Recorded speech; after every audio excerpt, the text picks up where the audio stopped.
Kids. It's Luka's Kids. It's Luka's Kids. It's Luka's Kids. Well, hello, my fellow car modelers. How are you doing today? What the heck? Let's do a back-to-back Luka's Kits since we covered the Multi-Maverick yesterday. Today, we're going to cover Ohio George Montgomery's Malco Gasser, the Mustang. I have been actually really wanting to take a look at this kit for a while. I bought two of them and I really didn't get into them and look at them. I have always wanted to build this model of this car and also have another one to do something else with. So I grabbed two when they were reissued.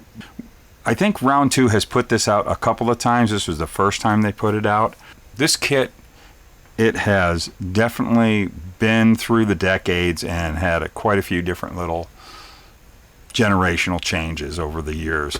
It was kind of weird in a way, actually. So originally, you know, this kit was put out in similar box art and everything as George Montgomery's Malco Gasser. This was his 67 or 68 Mustang, depending on how you really look at it. You know, not a lot of differences between the two, and the fact that this was a race car with a, I believe, all fiberglass body. Might have been some sheet metal in the back. I don't know enough about it. I would love to hear down in the comments below if you know a lot about this car. I'm up for hearing about it. I haven't done a ton of research on the car itself. I just always found the car extremely fascinating. And this was kind of at the beginning of Funny Car, at the end of Gasser, where, like we talked about in the last video, NHRA's won the Gasser guys to kind of get rid of their Willys and all their other stuff and their Tri-5s and start running late model bodies. And this was George's first answer. I believe this car was actually built off of the frame off of his 33 Willys. Not a lot of the frame left, but I believe this car did come from that. So it did have a Willys frame under. A lot of them did. A lot of the times the guys just changed the bodies and kept the race car chassis they had. This kit, when it originally came out, it was of the Malco Gasser.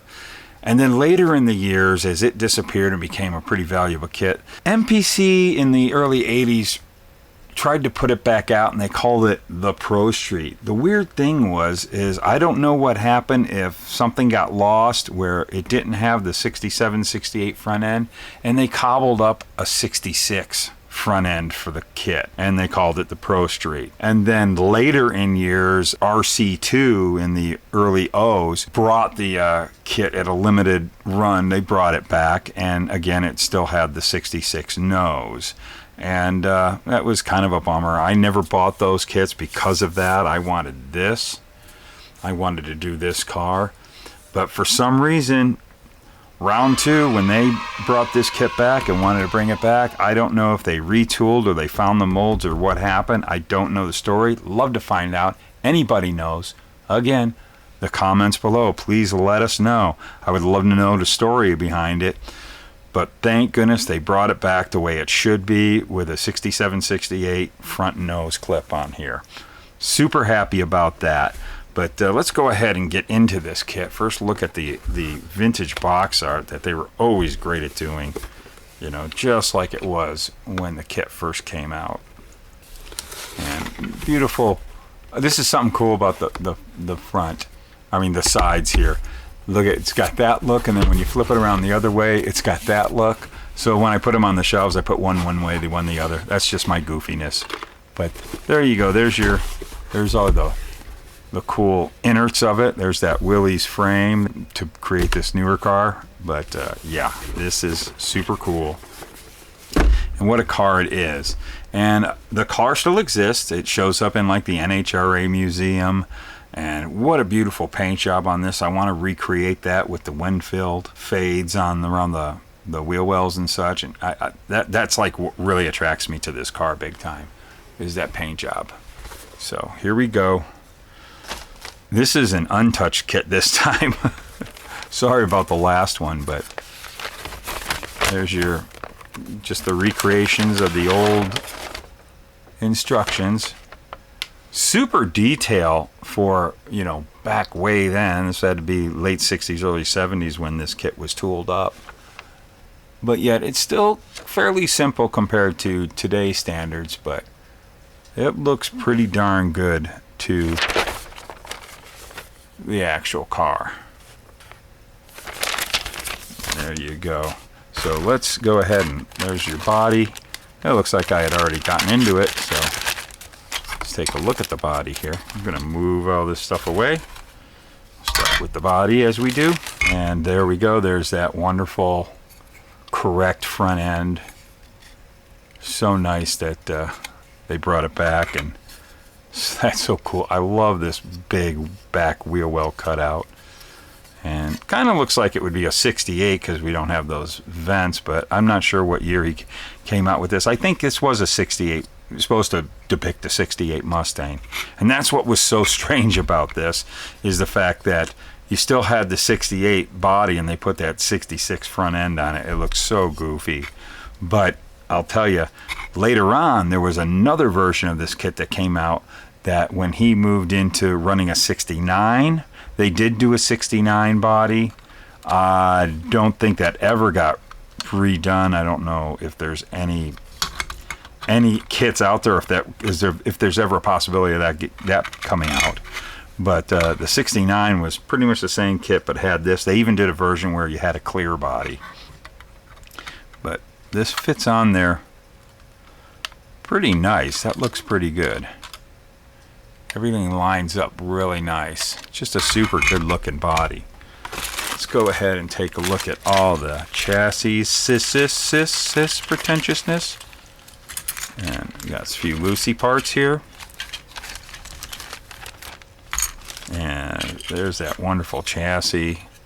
Wonderful detail. I love how far they went with this. That's pretty nice looking front end there with all those supports. That's really cool.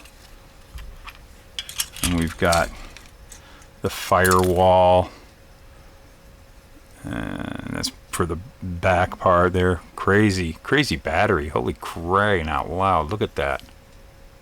Those look like the belts to put in the seats. Pretty cool. Light on the detail like they always did back in the early days. Typical of the engine block. Another automatic transmission. I guess that's what he really ran. I hadn't looked it up yet. Two-seater.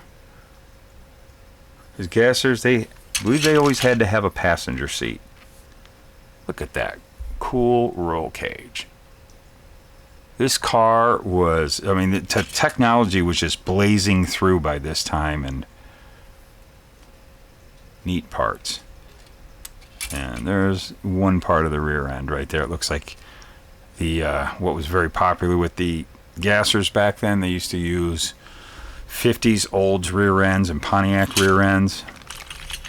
Again, you know what rear end they use. I'm trying to find the other side. What rear end this is supposed to be that Ohio George used? Put it down in the comments. I want to know. But I would say that was a GM, like a 50s GM rear end. Probably Oldsmobile or Pontiac. I know those were the popular ones. And it's simplified, but it looks the right shape. So that's really cool. We've got an empty bag. That's always nice.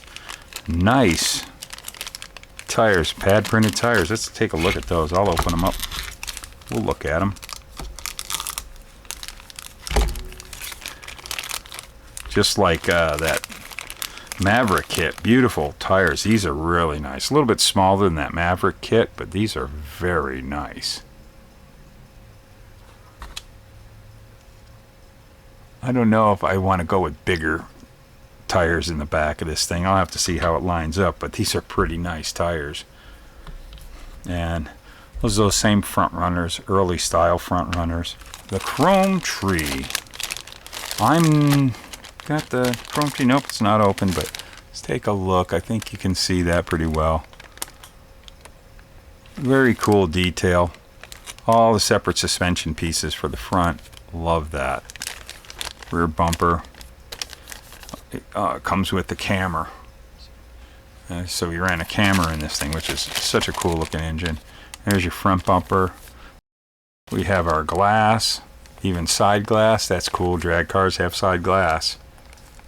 And there's even That looks like something for the, yeah, the cover for that opening, that gap, that big opening there. Sometimes they put plexiglass in there for the aerodynamics for where the headlights are. That headlight bucket. But oh, cool. And we got a little box inside the box. That is cool. I always like these. I like putting those together and putting them up on the shelf. I want to look at those decals. Okay, let's take a look at these decals.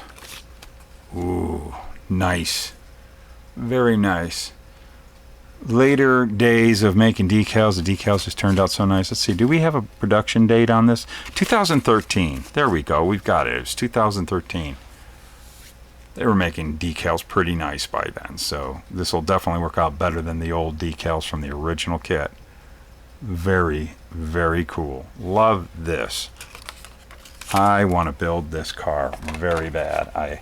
It's one of the ones that are just constantly on my mind. Look at this. Cool little booklet of all they came out with back in 2013. They were really rolling by then. And just, there was a lot of cool stuff. I remember when all those kits were coming out. The big, that's long gone. I don't know if they're ever going to bring that back. I grabbed them when it came out. But that's pretty cool. So there you go. There it is. The Malco Gasser. What a cool kit. I really hope to be able to get on this here pretty soon. I've been wanting to do that paint job forever. I love the looks of this car. I was really happy to finally get a hold of this. I've probably owned these since 2013 when it came out. But this was great. So if you've ever been on the fence and looking for this kit, I know they're pretty well available out there, not overpriced. It's a nice model. So there you go. And this was a lot of fun because, you know, it's always fun opening up these kits and rummaging through them. Why do we love doing this with model cars? 'Cause they're fun. Here's the producers.